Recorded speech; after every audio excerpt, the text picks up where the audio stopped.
Hi everyone, thanks so much for joining us. My name is Ittaq and I work as the director of the Arctic Funders Collaborative, and I'm calling in today from Yellowknife, Northwest Territories in Canada. So the Arctic Funders Collaborative is a small network of philanthropic funders, and they represent grant partnerships all across the Arctic, including in Alaska, Canada, Greenland, and even Russia and Arctic Scandinavia. So actually, the AFC is celebrating our 10th year this year. And we have maintained this collaboration of funders because they've really valued the opportunity to learn and work together as a community of funders so that they are working both individually and collectively towards more responsible and effective grant making. The Arctic is such a politically, culturally, and environmentally sensitive region, but the Arctic and subarctic is also home to very culturally rich and resilient Indigenous communities. So having this community of support within philanthropy has really helped new funders to become partners to the Arctic. And so we are very pleased to create new learning and sharing opportunities with our new Northern webinar series, which will facilitate discussions on important Arctic topics and share about the innovation we're seeing coming out of Northern communities all across the Arctic. So if you're interested in learning more about the AFC, I invite you to check out our website at www.arcticfunders.com. And I also just wanted to say a quick thank you to our co-sponsor of this webinar, the Canadian Environmental Grant Makers Network, as well as the Consultative Group on Biological Diversity. CGN has an upcoming conference on June 5th to 7th in Fredericton, New Brunswick, and CGBD is also hosting their annual meeting June 19th to 22nd in Flagstaff, Arizona. So you can learn more about their conferences on their websites. So for this discussion today on community-led conservation using Indigenous knowledge, science, and technology to support environmental stewardship, we have three Northern experts, and our moderator, Henshaw, will tell you more about them in a few minutes. So they are each going to give a presentation, and if you have questions, you're welcome to send them in through the chat box in the control panel throughout. And then after the three presenters have had an opportunity to present, we'll relay your questions and have a bit of a discussion. If you're interested, you can also send us questions using Twitter and tweet us at Arctic Funders and use the hashtag #PhilanthropyNorth. The webinar will be recorded, and so we'll make it available on our website after. So big thank you to our moderator today, which is Henshaw. Anne is also the co-chair of the AFC. And so Anne has joined the Oak Foundation in September 2007 as a Marine Conservation Program Officer in the North Pacific and the Arctic with a primary focus on grant making in Alaska. She has a special interest in building capacity for Indigenous community-based conservation, co-management, and international governance. So Anne is a true inspiration. I'm very happy to put the reins in her hands today. Thanks, Anne. Thanks, Ittaq, and thanks everyone for joining us today. I'm really excited to help moderate the discussion today and have the privilege of introducing our speakers whose work really showcases not only the important role Indigenous communities play in stewardship, but also their unique ways of knowing and interacting with the environment and ecosystems that they are part of. As you'll hear today, Indigenous ways of knowing are holistic in nature, rooted in traditions that span generations, and not something you acquire through reading books. Indigenous knowledge is deeply experientially based on careful observation, trial and error, and tied to skills essential for surviving in an environment like the Arctic. The speakers today also illustrate the important point that Indigenous knowledge systems are not static, and people are always changing to accommodate new tools and technologies to better adapt to the social environmental changes that are taking place around them. In my own role as a program officer, working really at the nexus of social justice and ocean conservation for a philanthropic foundation, funding work that documents and values Indigenous knowledge has represented really an important means for giving agency and voice to communities most closely connected to the stewardship of land and ocean resources in policy decisions that directly impact their ways of life. Well, in fact, Indigenous knowledge is gaining greater recognition in the policy realm. There's still a lot of work ahead for it to be fully integrated into decision-making processes. I think philanthropy really has a unique role to play in this regard because it can help showcase and demonstrate how Indigenous ways of knowing work to advance stewardship values in practice. And that's the focus of our speakers today. So I have a map up here so you can locate the homes of our speakers. And first, I just want to introduce Carolina Behe. She is the Indigenous Knowledge Science Advisor for the Inuit Circumpolar Council in Alaska. Her work within ICC is diverse and includes topics such as food security, climatic variability, management, and policy. Internationally, Carolina acts as the head of delegation on the Conservation of Arctic Flora and Fauna Working Group under the Arctic Council, an international or intergovernmental forum composed of the 8 Arctic nation states and 6 permanent participants representing Indigenous groups across the Arctic. Much of ICC's work within this group is focused on ensuring an Inuit perspective and their interests are at the table, promoting the use of Indigenous knowledge and co-production of Indigenous knowledge and science and in the work conducted at the Council. Carolina, as Ittaq mentioned, is based in Anchorage, but the work that she does really spans throughout of this, the rural communities of Alaska.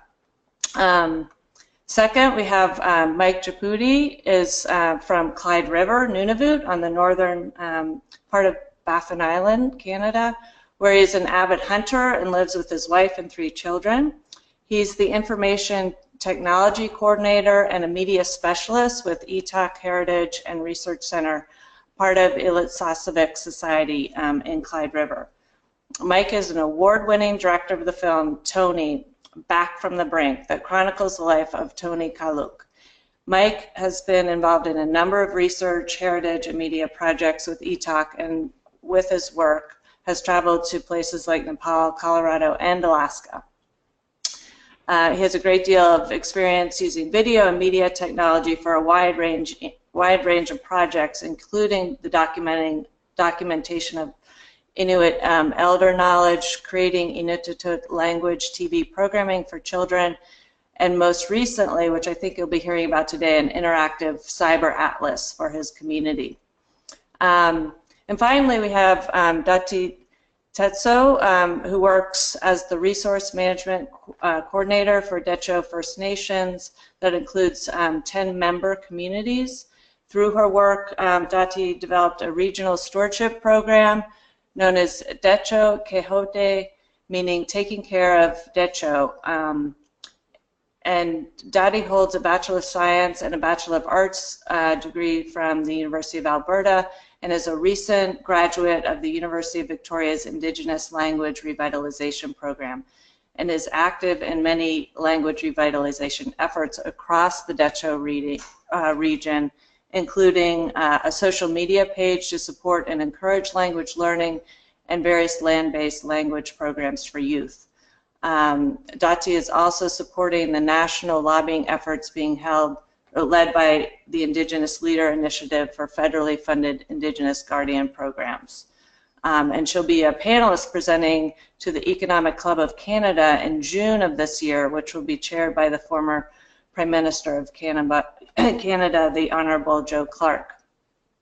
Dahti is a member of the Dehcho Nation and lives in Fort Simpson in the Northwest Territories with her husband and 2 children. So I'm going to turn it over now to Carolina.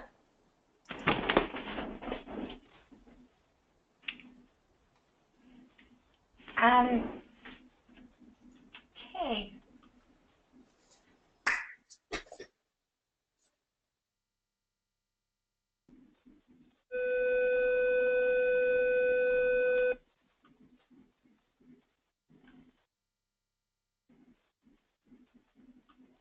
Okay, thank you, Anne. So I'm going to share with you guys today a little bit more specifically about Indigenous knowledge and why it's so important that we're utilizing Indigenous knowledge and science, because this is something we apply throughout all of the work that we do within the Arctic Council. So as opposed to giving you one specific example that would be really challenging for us to do in 7 minutes, I'm going to talk more about the overarching concepts behind this. But briefly, I'll just let you know who ICC is in case you're not familiar. So the Inuit Circumpolar Council represents 160,000 Inuit across Chukotka, Alaska, Canada, and Greenland. It was founded in 1977 by Eben Hobson Sr. from Uklalvik, Alaska, with the understanding that Inuit needed to come together to address common concerns with a common voice. Today, ICC holds consultative 2 status at the UN and is one of 6 permanent participants at the Arctic Council. This is where our office mainly focuses. We mostly focus at the Arctic Council and the UN. But we're really addressing concerns at the village level, but just internationally. And we're directed from Inuit at that level. And particularly my office here in Anchorage, we have 95 tribal councils throughout the 4 regions in Alaska that are home to Inuit, and they're within 89 villages. We're tied very closely to those villages through the regional organizations, and so we're continuously given direction from Indigenous knowledge holders through that pathway. Quickly about the Arctic Council, in case some of you are not familiar, ICC was also fundamental in developing the Arctic Council with the same idea, that the states also needed to come together to address common concerns. And the overarching principle here was that we needed to safeguard this Arctic environment, so environmental health and sustainable development. Now, there are 8, as Anne said, there are 8 countries and 6 permanent participants. The permanent participants act at every single level. So my bosses are with the ministers and the senior Arctic officials. And we're also at every single working group. And below here, you can see the 6 working groups. The one that Anne mentioned in my introduction is the conservation of Arctic flora and fauna. That's the one that I'm the head of delegation for. But really, we urge the utilization of Indigenous knowledge throughout all of these working groups and continuously try to aid in developing mechanisms that could allow for that.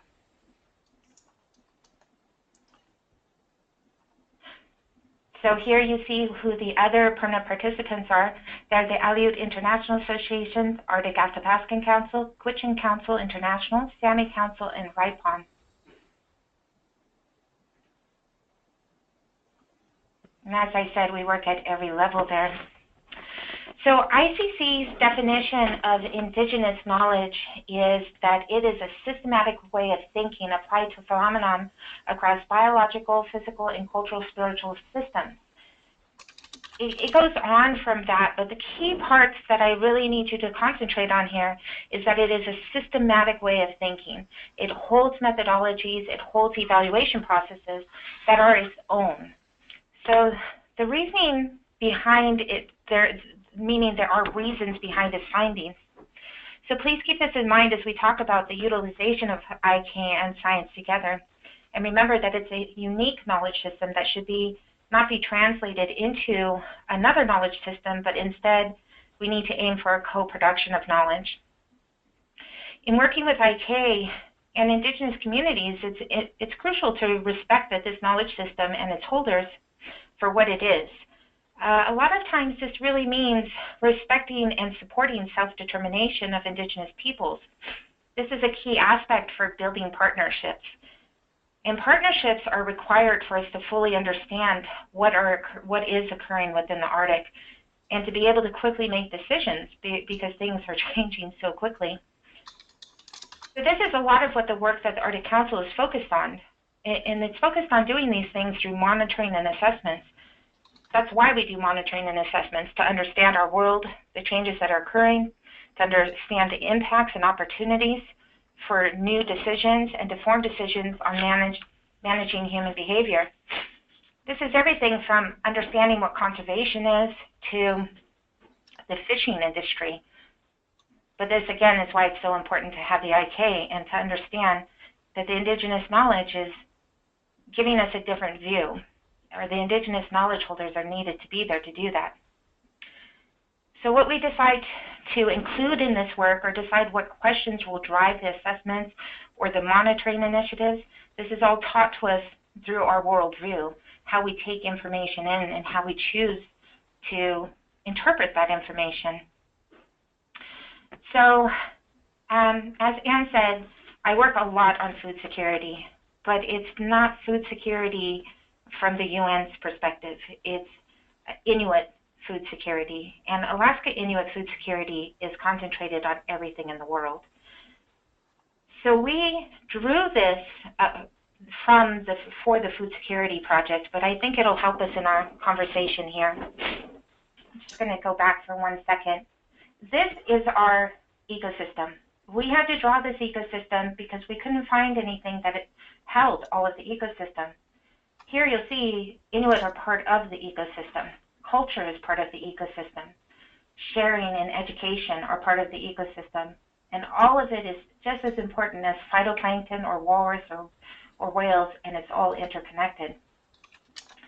So as one elder explained to us when we were doing the food security project, if we ask, what is food security? If we ask, what is this environment? Well, food security is characterized by environmental health. A healthy environment means that all of this environment exists cohesively and without hierarchy. So as this elder explained, there are multiple pieces that are needed to make up the ecosystem. And again, these pieces are nested within each other. So again, we have language, we have culture, we have hydrological systems, and we have ice. All of this is interconnected to each other. Now, if you're a scientist in the audience, you can recognize or appreciate that these puzzle pieces are like systems that have to be interconnected. Now, as this elder said, these puzzle pieces are always adjusting, but they're always connected to each other.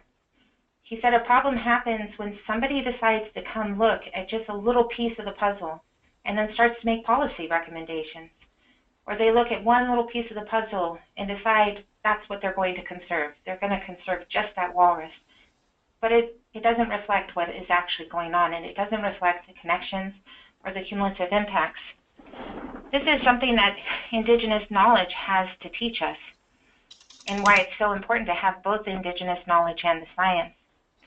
Now, something that we know from the Alaska Inuit Food Security Project is that the greatest points of vulnerability are where these systems are interconnected to each other, or where these puzzle pieces are interconnected. See, Indigenous knowledge is paying attention to the relationships between those components as opposed to the individual components. I'm going to stress again that both of these pieces are needed. We do need scientific questions that ask very specific questions and eliminate as many variables as possible in order to answer that specific question. But we also crucially need the Indigenous knowledge that is paying attention to those relationships. This is what helps us understand cumulative impacts. It helps us understand how to make adaptive decision making.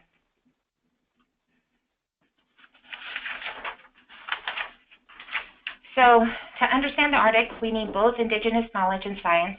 We need to recognize that science and IK are different and that is good. We're often asking different questions, and both questions are needed to see the entire puzzle.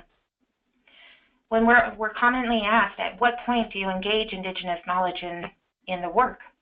The answer is from the very beginning. And this has a lot to do with where self-determination comes in and where philanthropy could really aid in helping our conservation, our safeguarding of this environment, really is supporting self-determination of Indigenous peoples. Because Indigenous peoples need to have the right to define their own Indigenous knowledge, to use their own methodologies, to use their own assessment processes, and for that to be respected at equitable tables. So again, philanthropy does have a role to play in helping to create those equitable tables that will allow for a co-production of knowledge, that will allow for us to have the best information available on the table to make adaptive decision making. This is a key part of what we're doing in the Arctic Council. So everything from developing monitoring programs to negotiating language and policy has to do with applying that worldview and that understanding. Thank you.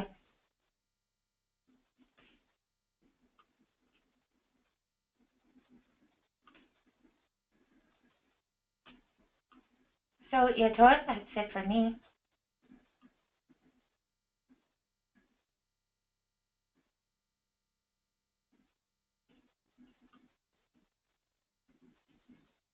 Am I going to try now?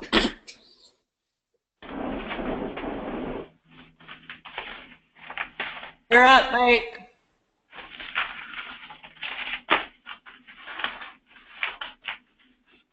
Okay, I'm going to sort of quickly try and explain what we're trying to do in Clyde River.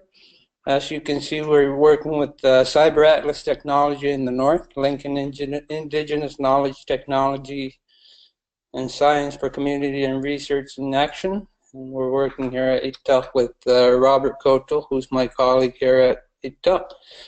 Sherry Fox-Gerhardt from University of Colorado, and Peter L. Pelsifer from a local project in the University of Colorado as well. What we first wanted to try and do in the community was to create a team that can oversee what we are doing with the Atlas project. As you can see, we have a team of people that come here to meet and discuss what's needed to be worked on for the map. And most of them are hunters in that picture on the left-hand side, where we have 3 photographers, and I myself as a video filmmaker for any type of filming that needs to be done for the Atlas. And we're also working with our Carleton University in Ottawa, and they have came up with the platform for what we're using, and we also work with our elders to see what needs to be done and corrected and so on. And this one that I'm going to talk about briefly is the main one that we focused on is the place names, and to be able to recognize and know what the names of these places are. As you can see, all the little green dots are the individual names of the places that people know and traveled and camped and survived and so on. And those green dots, we have recorded each and every one of the place names, and we have placed them on there to have or learning materials for our youth and to preserve for future and so on. And if you hover over a green dot, it's going to have a hover sound of the place name, and you can see there are some other documents that you can relate to, like the description, the feature type, and where it came from. Right now, we are using existing IHD, Inuit Heritage Trust data that was gathered up, and that's what we've been using. I wanted to show Clyde River where it is. It's the biggest green dot on the map. You can also put or insert videos of any kind that relates to the place name. As you can see, on the right-hand side, there's this little shot of the town flown by Robert Kotel by a drone a couple years ago, and you can also put titles on it. You can do description and so on, and who created the video and so on. The other main project that we came up with, the old settlement, which used to be located on the other side, which is the southeast of the current town. And we were able to visit the Natural Resource Canada archives in Ottawa to see the aerial photo library that they have. And this particular screen that you're seeing right now was actually the buildings that were there in the 1940s to 1974, which we were able to find more information of which buildings were there on the year of 1969. And we were able to go to the other side where it used to be, and we were able to use GPS to do some ground control points, and we were able to get the buildings put onto the map.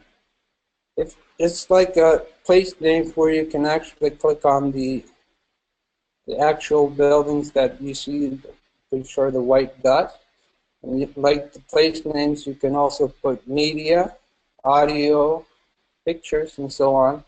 And this video is showing that one of the DOT, which was used by the hydrogen generator for weather monitoring, and it's going to be an ongoing project for the future to come.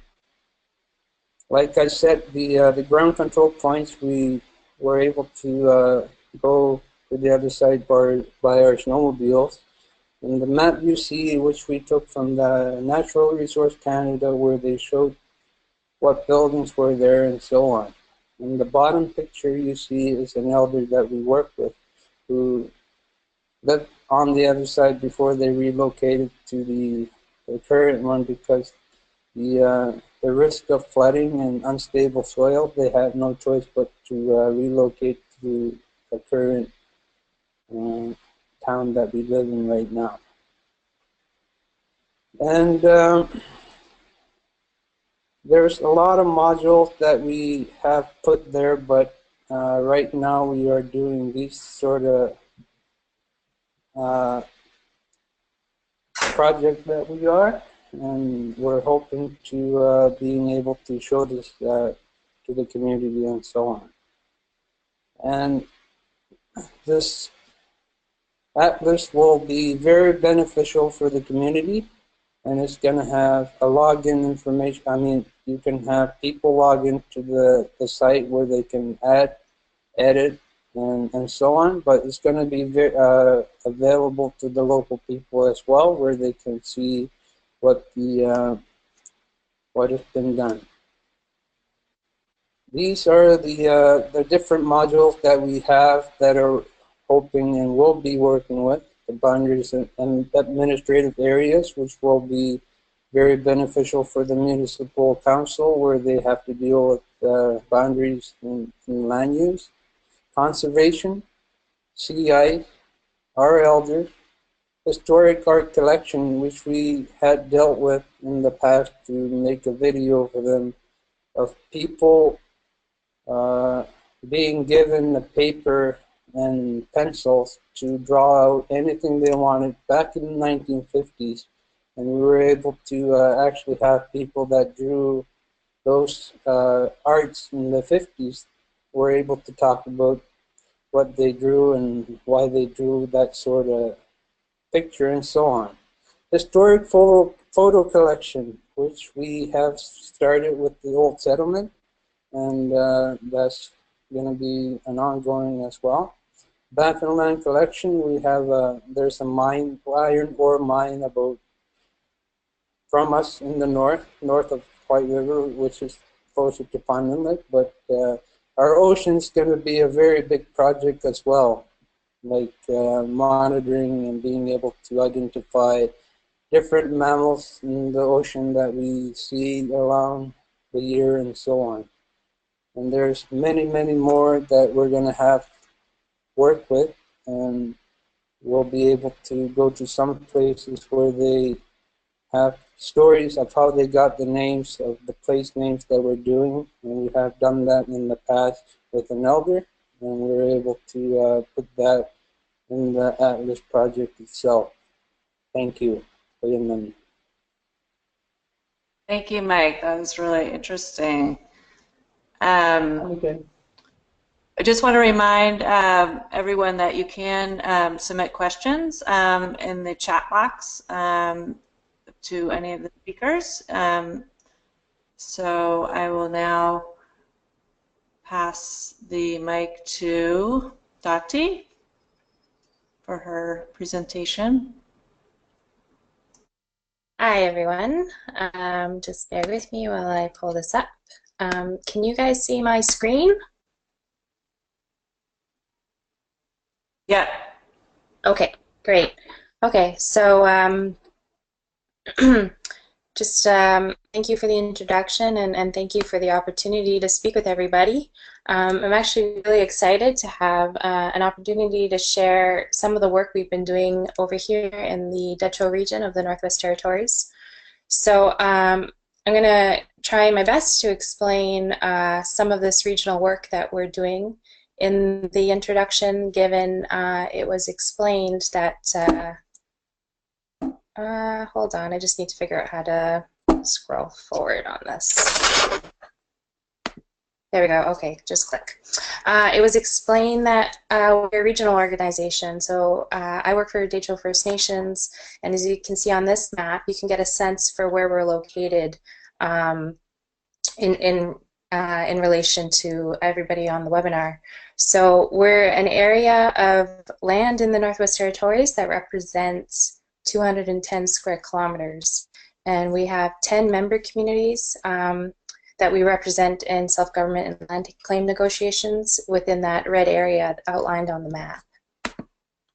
So I would like to talk to you about our regional stewardship program known as Dehcho Kehondi, and it means taking care of the Dehcho in the Dehcho Dene Jati language. And to do this, I'd just like to try and tell our story. So the story is really centered on this notion of Dene Athite, which means we are the Dene.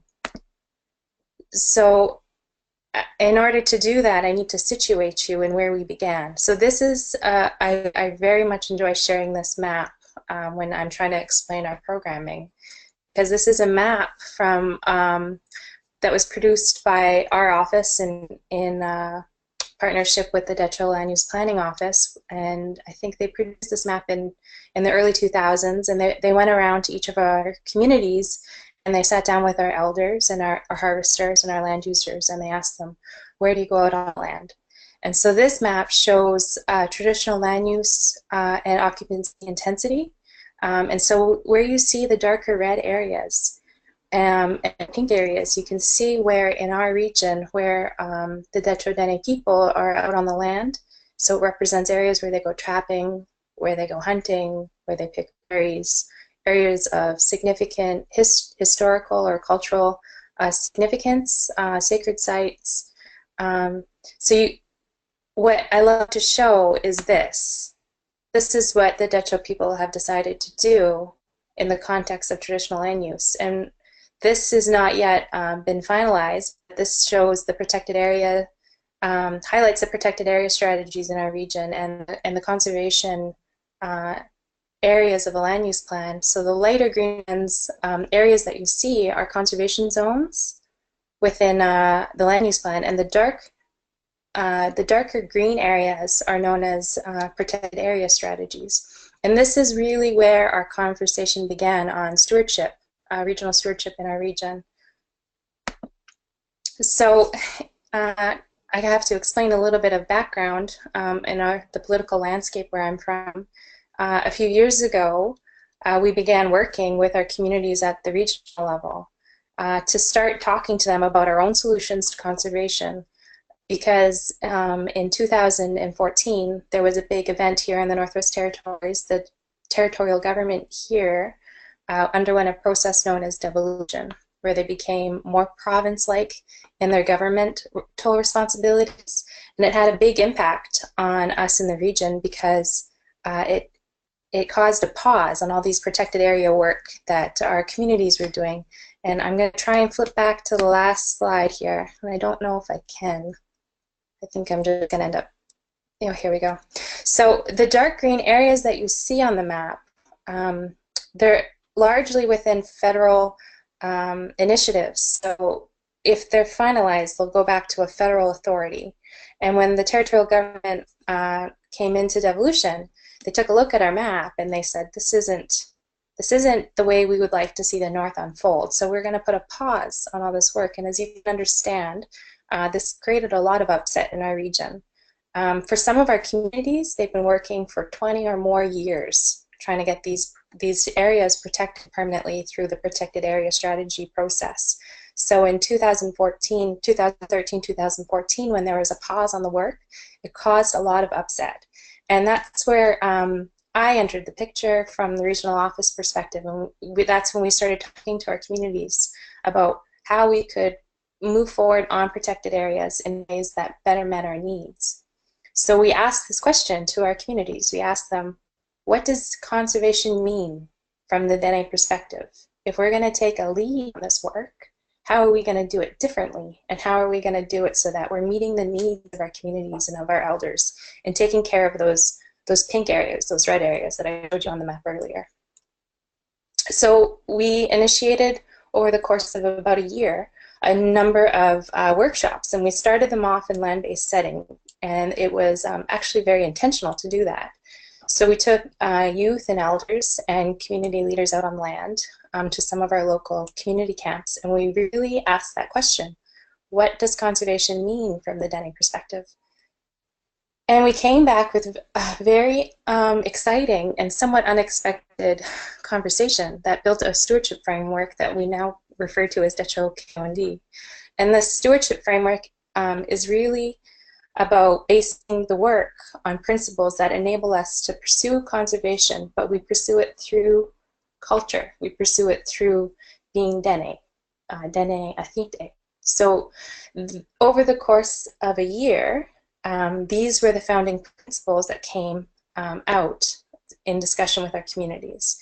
The first being Dene laws, values, and principles. And I know for the most of you on the webinar, this would be something that you don't have much reference for. So to summarize those sentiments, it's essentially the laws that are culturally significant to our people, and they're basically founded on the principles of respect and sharing.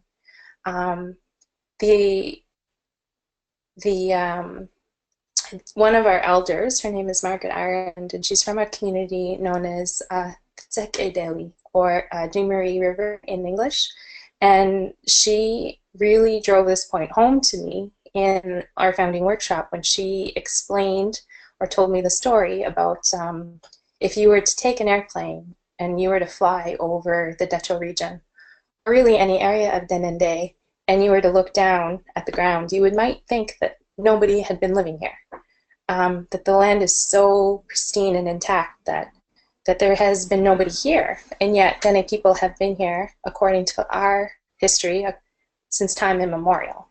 And we've always been here managing our relationship to the land and to each other by following our Dene laws. And so the youth, the elders and the leaders who came to our workshops, and we asked this question, they said, we need to put our Dene laws, values, and principles at the foundation of our work. The second thing they said that I found very surprising was that they couldn't fully explain to me the Dene perspective of the land using English, because the Dene perspective of the land is intertwined in the Dene language, and so they wanted to put Dene language strengthening the Dene language as a founding principle within our stewardship work. And finally, they really emphasized the importance of youth. And they wanted to see youth and elder mentorships be a really big focal point within our stewardship programming. So, as I said, over the course of the year, we held these workshops where we brought in youth, elders, leaders. We brought in well-known figures like Miles Richardson from the Haida Nation to talk to us about how they approached it from their communities, and what was their successes and what was their challenges. And over the course of the year, we really worked hard to come up with a very solid framework. And I think taking that time to build that framework has really enabled us to stand on solid ground. So in summary, these are the things that guide the work that I've been doing in terms of the Dehcho K-O-N-D stewardship program, and that's being on the land in the Dene way will protect the land, and that we need to start being who we say we are. So we need to stop waiting for government processes to help us with this work. We need to just step up and start doing it. So our communities really recognize that there's a number of very successful programs within our region and within our communities, and we need to build off these successful programs, and we need to avoid duplication. So this was a graphic that we came up with as a region to try and summarize to potential partners how we could see this stewardship framework working, and it kind of acts more like a stewardship network between us at the regional level and our communities, and that there are different quadrants or different areas of work that we are really working towards. Monitoring and science and guardianship are in one quadrant, and enabling and supporting our protected areas and developing co-management and the day-to-day operations of conservation are in one quadrant, and building and supporting Dene knowledge, language, and culture are another. And through that all, we're looking after the land and we're looking after the water. And we really see this as being something that we're doing in partnership with our communities. So, like I said, we're relatively a new program at the regional level. We really started this work in 2014, 2015, where we really took the time to develop a solid framework, and we really needed to find resources to support the work. So I spent a lot of time from the regional office looking and seeking funding opportunities and different partnerships to try and implement elements of the framework. And so it was really last year where we had the framework in place and we had some resources in place to really sort of launch the program as a pilot year and to start really sharing this message of the work that we're trying to do within the region. So last summer we launched numerous land-based programs that we implemented through the framework. Our communities really felt like it was important to put a focus on Dene place names work when doing that, and we did other things, like we hosted land-based camps for youth that enabled them to interact with our monitors. We hosted the Arctic Funders Collaborative on a Dehcho River tour to try and seek partnerships and resources. And this year, it's really evolved into a focus on how to develop a guardian program. So we've been a part of a national lobbying effort to try and get the federal government to invest in these programs for us and for other programs across Canada. So what is the Dehcho Guardian Program? It's an expansion for stewardship work, and we really tried to base it off learning exchanges we've had with other communities. Like we've learned quite a lot about the Australian Ranger Program, the Coastal Stewardship Network, or the BC Watchman Program as it's sometimes known. Litso here in the Northwest Territories has a community-based Thai Dene Nene Ranger program for the establishment of a national park in their community, and we've done information exchanges with the Inuit Nation on their Indigenous Guardian program.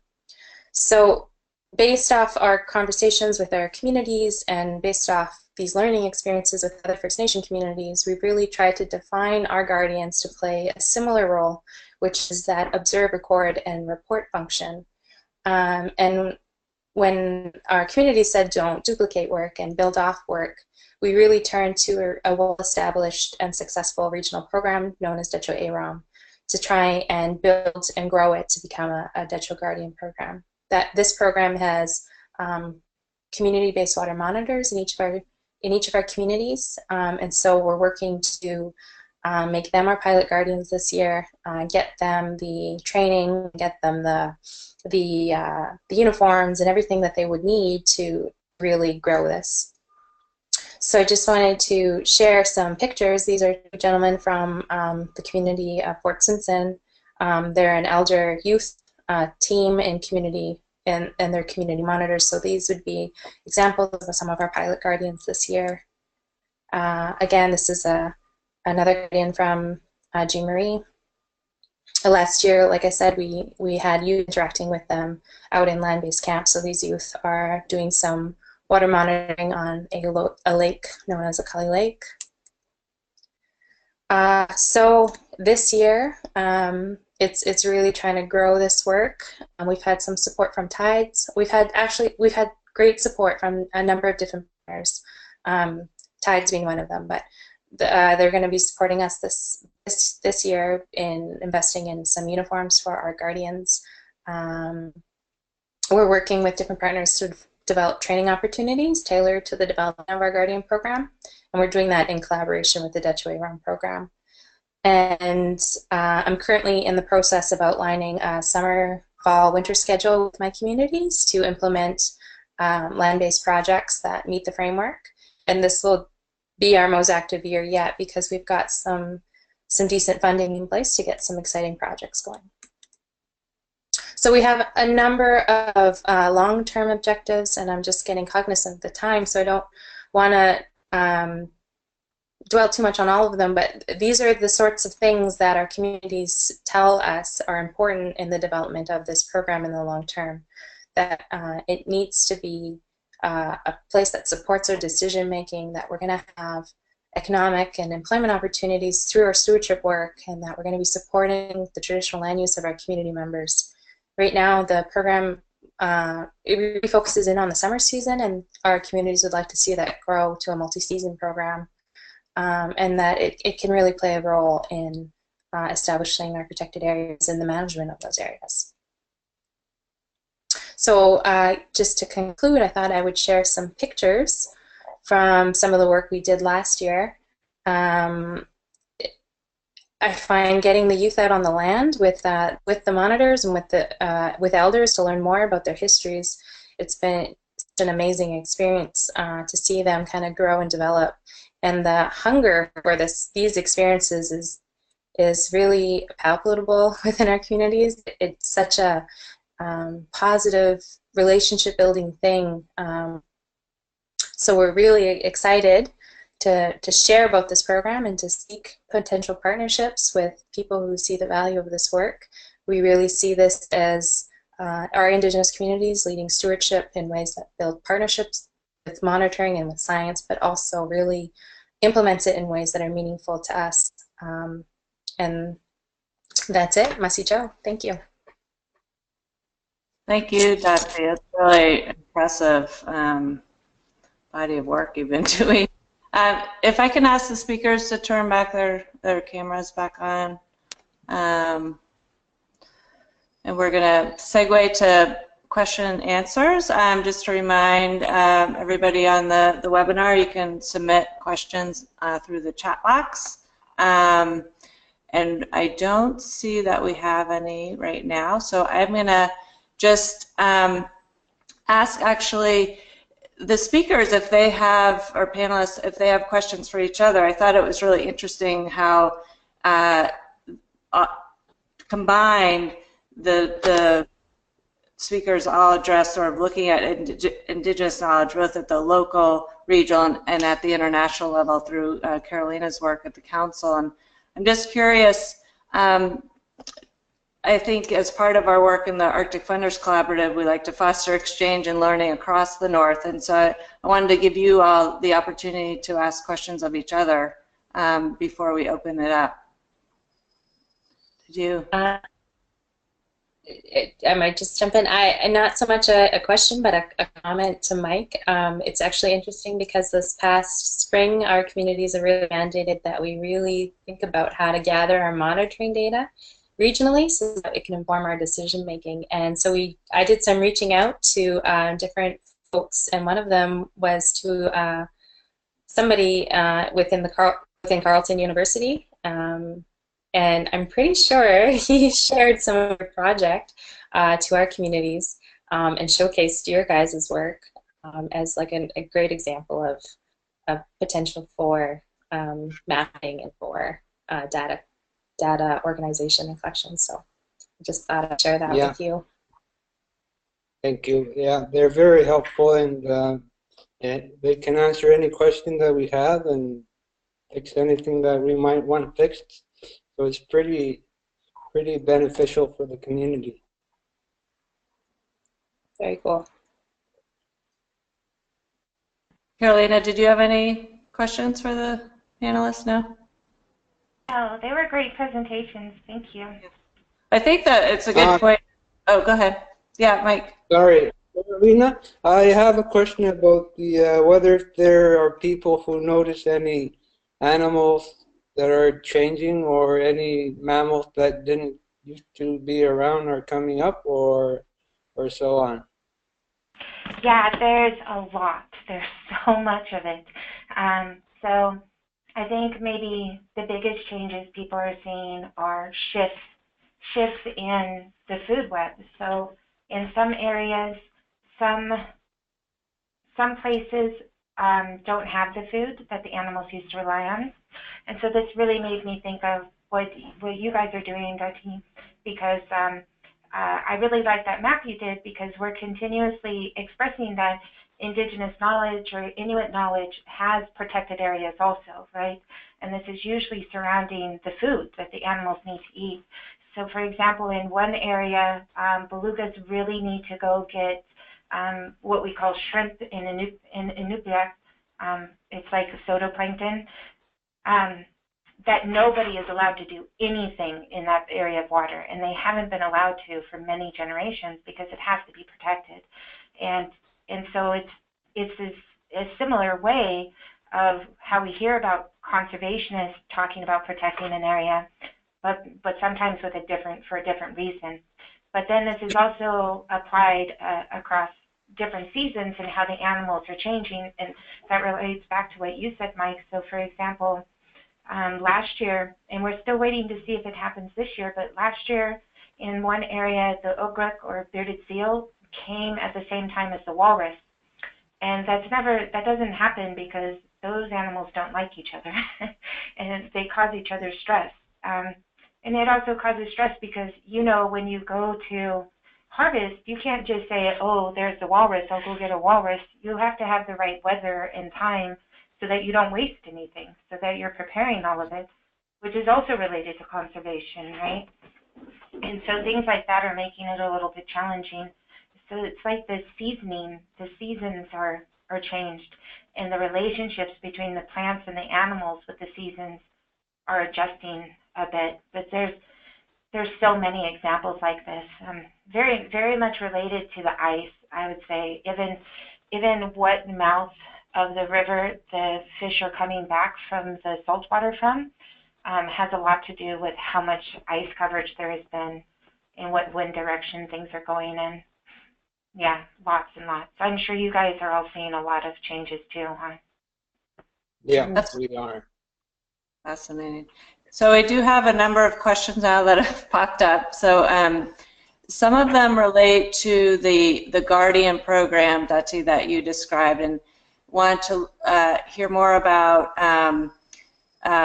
how youth are engaged and trained through that program, and what kind of support you're getting from the federal government in this work. Okay. So last year we ran a number of youth camps where we had youth come and they learned about the different monitoring programs going on in the region, and they had a chance to do a bit of monitoring with the monitors / guardians in the camps. And we have brought in people like we have a retired DFO biologist who comes in regularly and then teaches the kids about aquatic ecology and these sorts of things. So so far they've just been short, intensive opportunities for learning and for education for youth. That being said, like I said, we're at the very beginning of this work, and so far youth have given us a lot of feedback on how they would like to continue pursuing these land-based learning opportunities, and that they want to be engaged, and that they really give us a lot of positive feedback on wanting to be involved in this sort of work. So moving forward, that'll be something that I'll be trying to find ways to address and better meet that need, so that way it's not just short, intensive opportunities, but it's something more long-term. So yeah, last year, one of the things we did is we hired on some youth to help with some of the land-based programming, to try and give them a bit of employment opportunity and build their capacity a bit. But yeah, like I said, that it's definitely something that we need to work towards addressing better, because the interest and the excitement is there. And it's been something that's been mandated by our leadership and by our elders as being important. So finding those opportunities for youth and elder mentorship is something that we're constantly thinking about and trying to address. And then in terms of the federal funding program, this spring, the Government of Canada announced that they were going to support the Indigenous Leadership Initiative's ask for federal funding, and I think they committed to $25 million over 5 years. So it was like a bit of seed money because the ask was actually for like 500 million. So they didn't quite meet the ask, but they did get some seed money to start supporting some of these programs. And well, we've been told that we're definitely one of the programs that are going to be asked to apply for some of that funding. We're still waiting on the Indigenous Leadership Initiative to turn around and give us more information on how that'll roll out. So it's still a bit of a work in progress. Right. Yeah, that long-term financing is a tough one. I know you mentioned, though, the Guardian program does create jobs for community members, but they're still reliant on federal resources for those jobs, or? Well, right now, and I'm guessing Carolina and Mike are in similar boats, but right now I run a lot of my programs off like piecemeal kind of puzzle work bits of funding. So I'll use a bit of funding over here to do this project and a bit of funding over here, and then I collaborate with somebody to like for training opportunities. So that's been a big part of my job, is trying to find the resources and the opportunities to meet the needs, and so that's always been a major challenge. So the hope that the federal government will hear the value of these programs and invest federal multi-year stable funding into it is the dream, I guess. Yeah, good. Couple other questions. One is what advice you would give to funders for evaluating community-led conservation projects. Like how would you evaluate their impact on the community, whether you're looking through a conservation lens or community development lens? Do you have any advice for funders who are eager to do that in terms of showing their resources are having a real impact on communities? Well, maybe one thing is for us to think about how we evaluate things. So maybe in some ways, in the same way that we were talking about science and IK holders needing to be partners, then maybe a lot of it applies to funders and communities being partners too. And so maybe the evaluation process needs to be developed uniquely for each activity through a partnership, because the value of success could be something very different to the community as to the funder. And again, even when we're talking about conservation, there's different value systems of conservation. Like Inuit practice conservation through use, which is absolutely conservation, and some practice conservation through promotion of tourism. We just have different ideas, but can come to the same outputs, right? We can come to the same output of protecting the environment, but to measure that output might be different, especially between a community and a funder, because we might be measuring the significance of the output based on different scales, right? The funder might be looking for something that is going to be immediate evidence, where the community might be looking for an output that's very long-term, for example. That's really helpful advice.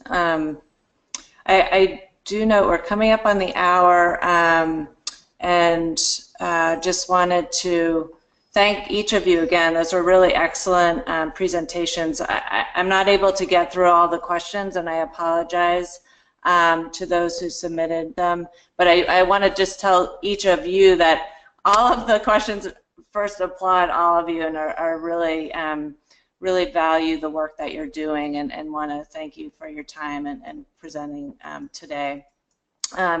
And as we mentioned, this is being recorded. I think the presentations will be available on the website. Is that right, Itwa? She's on there.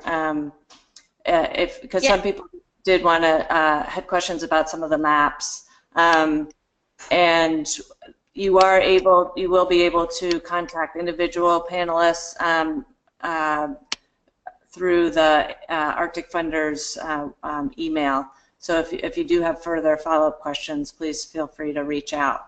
And I think that's about it. Ito, unless you wanted to add anything, any final comments? No, just thanks so much everyone for joining us today, especially to our northern experts who have all the solutions the communities need for our stewardship initiatives up north. And so, yeah, as Anna mentioned, I'm happy to put anyone in touch with any of the panelists if they'd like, and also I'm happy to share their presentations and their emails if they would like with all the audience members today. So I will be sending out an email tomorrow. Thanks, everyone. Thank you. Thanks, Anne. Thank you.